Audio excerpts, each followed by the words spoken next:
ഇപ്പോൾ രാജ്യസഭാ സീറ്റ് ഒരെണ്ണം കിട്ടാമെന്ന് പറഞ്ഞിട്ടുണ്ട്. അത് യൂത്ത് ലീഗിന് കൊടുക്കുമെന്നാണ് യൂത്ത് ലീഗുകാരോട് പറഞ്ഞിട്ടുള്ളത്.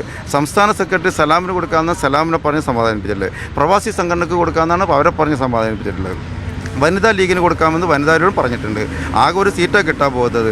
അറിയുന്നത് അത് ഒരു പ്രവാസി മുതലാളിയായ ഒരു വിദേശ വ്യവസായിക്ക് ആ സാധനം വിറ്റ് കഴിഞ്ഞു സുഹൃത്തെ, കാശും മേടിച്ചു കഴിഞ്ഞു.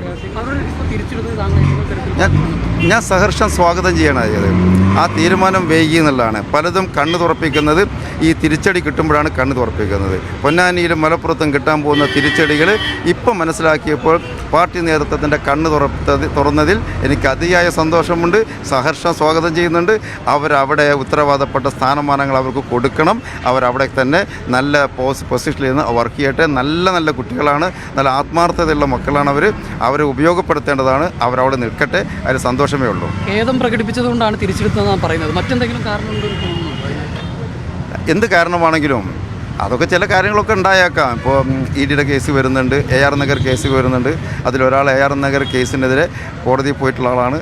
അയാൾക്ക് വിവരാവകാശ നിയമപ്രകാരം പേപ്പറൊക്കെ കൊടുക്കാൻ വേണ്ടി കോടതി ഉത്തരവ് വന്നിട്ടുള്ളതാണ്. അപ്പോൾ ഇനി അയാളൊന്നും മാനേജ് ചെയ്തല്ലാതെ നിവൃത്തിയില്ലല്ലോ. അത് മാനേജ്മെൻ്റ് ആണല്ലോ. അദ്ദേഹം ഒരു നല്ല മാനേജർ കൂടിയാണല്ലോ. അതുകൂടി അതിൻ്റെ പിന്നിലുണ്ടായേക്കാം. എന്ത് കാരണം എന്തായാലും ഞാൻ അതിലേക്ക് പോകുന്നില്ല. അവർക്കൊരു നല്ല അക്കോമഡേഷൻ കൊടുത്തതിൽ അതിയായ സന്തോഷമുണ്ട്. ഇനിയും അവർക്ക് പഴയ പോസ്റ്റുകൾ തന്നെ കൊടുക്കണം എന്നാണ് എൻ്റെ അഭിപ്രായം. അതുണ്ടാവുമല്ലോ. എന്തിലും ഇവിടെ എന്ത് തീരുമാനമെടുക്കുന്നതിനും ഒരു ജനാധിപത്യ മര്യാദയോ അല്ലെങ്കിൽ ഒരു ഐഡിയോളജിയോ ഒരു തത്വശാസ്ത്രത്തിൽ അധിഷ്ഠിതമായ ഒരു പ്രചോദനമോ ഒന്നുമില്ല. പ്രചോദകമായ ഐഡിയോളജിയിൽ പ്രചോദകമായ തീരുമാനങ്ങളും അല്ല ഉണ്ടാകുന്നത്. ആകെ ഉണ്ടാകുന്നത് ഇങ്ങനെ ബാഹ്യശക്തികളുടെ പേടിപ്പെടുത്തലും ബ്ലാക്ക് മെയിലും ഇതൊക്കെയാണ് ഇവിടെ നടക്കുന്നത്.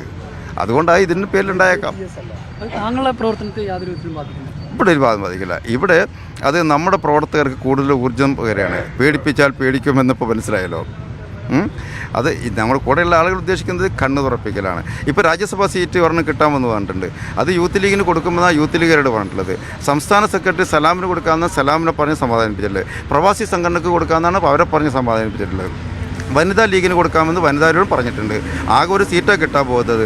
അറിയുന്നത് അത് ഒരു പ്രവാസി മുതലാളിയായ ഒരു വിദേശ വ്യവസായിക്ക് ആ സാധനം വിറ്റ് കഴിഞ്ഞു സുഹൃത്തെ, കാശും മേടിച്ചു കഴിഞ്ഞു. അതൊക്കെ അതിൻ്റെയൊക്കെ ഉള്ളിലൊക്കെ പല കാര്യങ്ങളുണ്ട്. അടുത്ത ഏതാനും ദിവസത്തിനുള്ളിൽ മുഴുവൻ ഡീറ്റെയിൽസ് വ്യക്തമാക്കാം. പുറത്ത് പറയും. ഇതിന് പിന്നിലുള്ള രഹസ്യങ്ങളെല്ലാം എല്ലാം പുറത്തു വരും. അടുത്ത ഏതാണ്ട് ദിവസത്തിൻ്റെ ഉള്ളിൽ അറിയാം അതിൻ്റെ രഹസ്യങ്ങൾ. ആർക്കാണ് വിറ്റിരിക്കുന്നത്, എന്താണ് ഇത്, എന്താ ഇടപാട് എന്നുള്ളതൊക്കെ അറിയാം. ഇനി അയാളെന്ത് ചെയ്യും? ആക്കാൻ പോകുന്ന ആളുണ്ടല്ലോ, MP സ്ഥാനം കൊടുക്കാൻ പോകുന്ന വ്യവസായി. ആ വ്യവസായി ആദ്യം പാർട്ടിയിൽ ഏതോ ഒരു സ്ഥാനത്തേക്കാണ് കൊണ്ടുവെക്കും. ഒന്നിൽ പ്രവാസിയുടെ അല്ലെങ്കിൽ KMCCയുടെ പ്രസിഡന്റ് അല്ലെങ്കിൽ പ്രവാസിയുടെ പ്രസിഡന്റ് ഏതെങ്കിലും സ്ഥാനത്ത് കൊണ്ടുവെക്കും. എന്നിട്ട് എന്ത് ചെയ്യും? ഈ MP അങ്ങടെ കൊടുക്കും. ഈ അഡ്ജസ്റ്റ്മെൻറ്റ് ഇതിനകത്തൊരു ഐഡിയോളജി ഇല്ല സുഹൃത്ത്. ഒക്കെ വിറ്റുകൾ ഈ സമുദായത്തെ പണയം വെക്കുകയാണ് ഇവർ ചെയ്യുന്നത്. ഓക്കെ.